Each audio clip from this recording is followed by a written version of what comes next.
لا الہ الا اللہ. تو وہ جو بزرگ عالم ہے شیخ زید الکوثری رحمت اللہ علیہ، انہوں نے ایک کتاب لکھی ہے شب برات پر،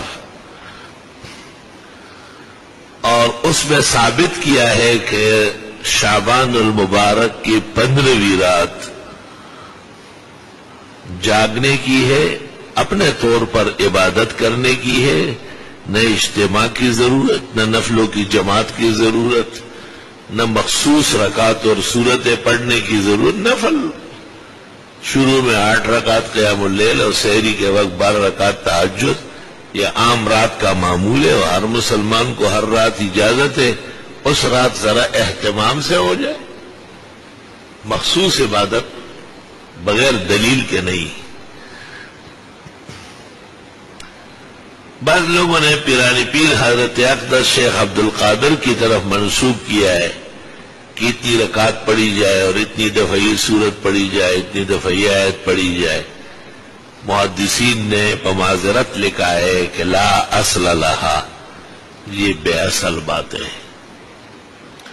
حقیقت یہ ہے کہ حضرت شیخ سے صحیح روایت سے ثابت نہیں. مخصوص عبادت کے لیے خصوصی دلیل چاہیے. جیسے عید کا دن جب ہو جاتا ہے تو 2 رکعت نماز عید پڑھی جاتی ہے، یہ عید کے علاوہ کسی دن بھی آپ نہیں پڑھ سکتے. ہاں آپ اشراق پڑھیں، چاش پڑھیں، لیکن سب مسلمان چھمو ہو جائے 2 رکعت کی جماعت کرے، یہ نہیں ہوگا. ہر رات کو آپ مغرب کے بعد اوابین 20 رکعت پڑھ سکتے ہیں. ترمذی شریف میں ام المومنین حضرت عائشہ کی روایت ہے،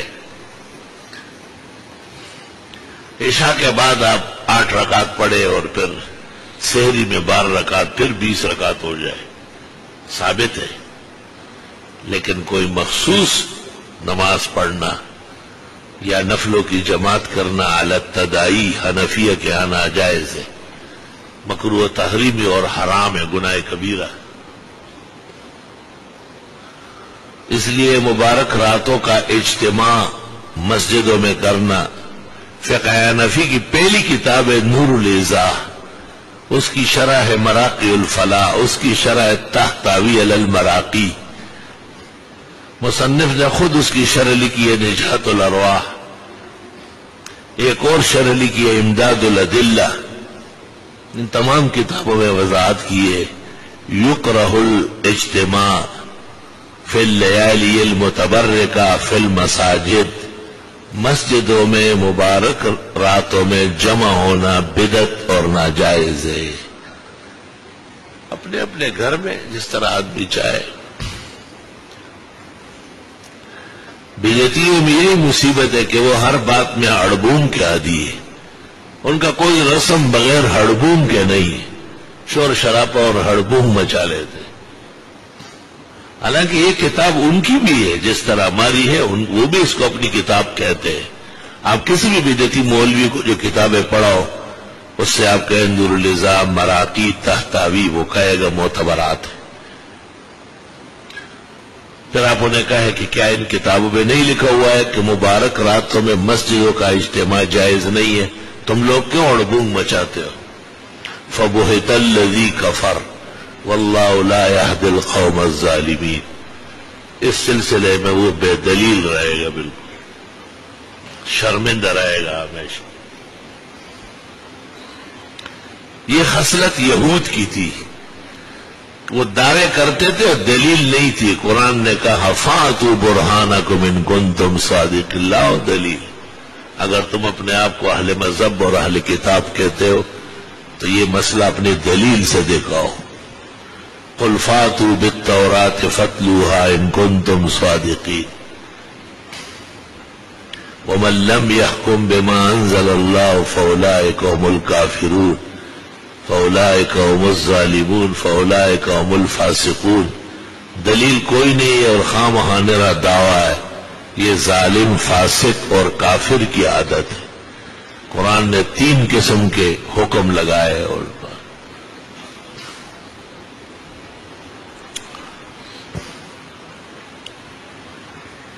تو لیلۃ النصف من شعبان، شعبان کی جب 15ویں رات ہوتی ہے چاند کے اعتبار سے،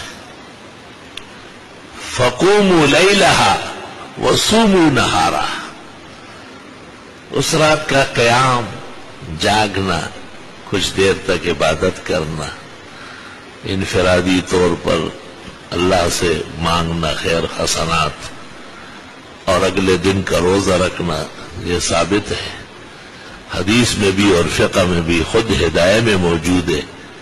متبرک راتوں میں لکھا ہے کلیلۃ النصف من شعبان، اور فقہاء کے ہاں سب سے معتمد عالم پوری امت کا، مجتہدین کے بعد صاحب ہدایہ ہے، لہو اسانید عالیہ ولہو اطلاع غزیر فی الاحادیث والاسانید۔ مولانا عبدالحی لکھنوی فوائد البہیہ فی تراجم علماء الحنفیہ، صاحب ہدایہ کے حالات صفحہ 191 پر لکھتے ہیں۔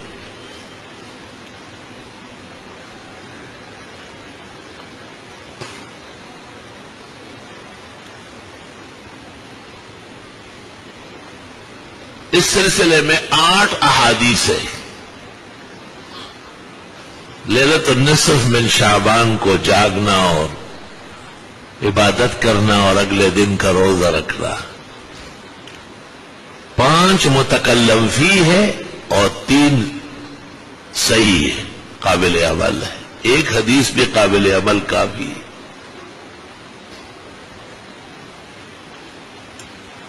اللہ اکبر۔ نجم الدین غیتی رحمت اللہ علیہ ایک مقتدر محدث عالم گزرے ہیں، انہوں نے اس پر کتاب لکھی ہے، حضرت کا نام ہے نجم الدین غیتی، اور اس میں ثابت کیا ہے کہ شعبان کی 15ویں رات کا قیام، احیاء، نوافل، تلاوت، دعا، ذکر، تسبیح، یہ مشروع ہے، ثابت ہے، اور اگلے دن کا روزہ مستحب روزہ، نہ مؤکد ہے اور نہ واجب ہے اور نہ عبث ہے۔ میں نے سنا ہے ایک خاص ذہن کے لوگ باقاعدہ لوگوں کو کہتے کہ یہ روزہ توڑو، یہ بدعت ہے، یہ جہل ہے، قلت علمی ہے، علم سے بے خبری کی دلیل ہے۔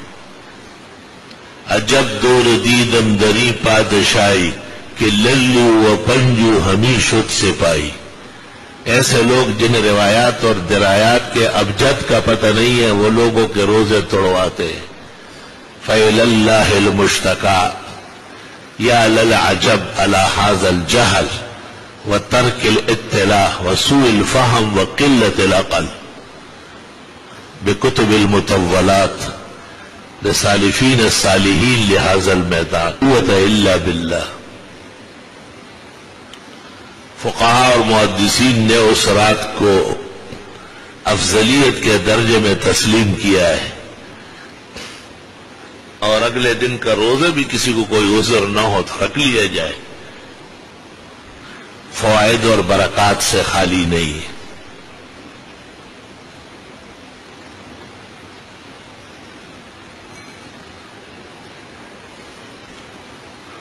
بعض واقعات اتنے مشہور ہیں کہ آدمی حیرت کرتا ہے اس پر۔ میں جب 83 میں پہلی مرتبہ حرمین شریفین حاضر ہوا تو جہاں اب طہارت خانے بنے ہیں یہ نہیں بنے تھے، مروا کے پیچھے یہاں ابو جہل کا گھر تھا، اور اس گھر اور مروا کے درمیان میں ایک راستہ ہے، اس کو کہتے ہیں طریق بنی ہاشم، رسول اللہ صلی اللہ علیہ وسلم اور ان کے خاندان والے وہاں سے حرم آتے تھے۔ اس کے راستے میں ایک کھڈا تھا اور اس کھڈے پر بجلی کے کھمبے رکھے ہوئے تھے۔ میں وہاں کھڑا رہا، ایک بزرگ عرب گزر رہا تھا فجر سے پہلے سحری کے وقت، میں نے پوچھا شیخ ایش حفرہ حاضی یہ کیا کرنا ہے؟ اور نے کہا حفرها ابو جہل اللعین لیلقى فیہ النبی فوقع فیہ.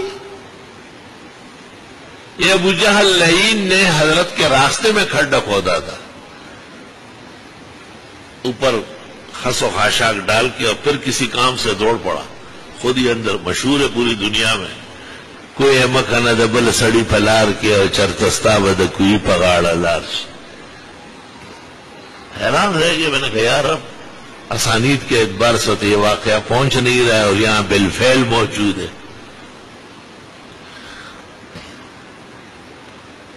تدریب الراوی جو اصول حدیث کی معتبر کتاب ہے، اس کی پہلی جلد میں جہاں حدیث صحیح کی تعریف کی ہے،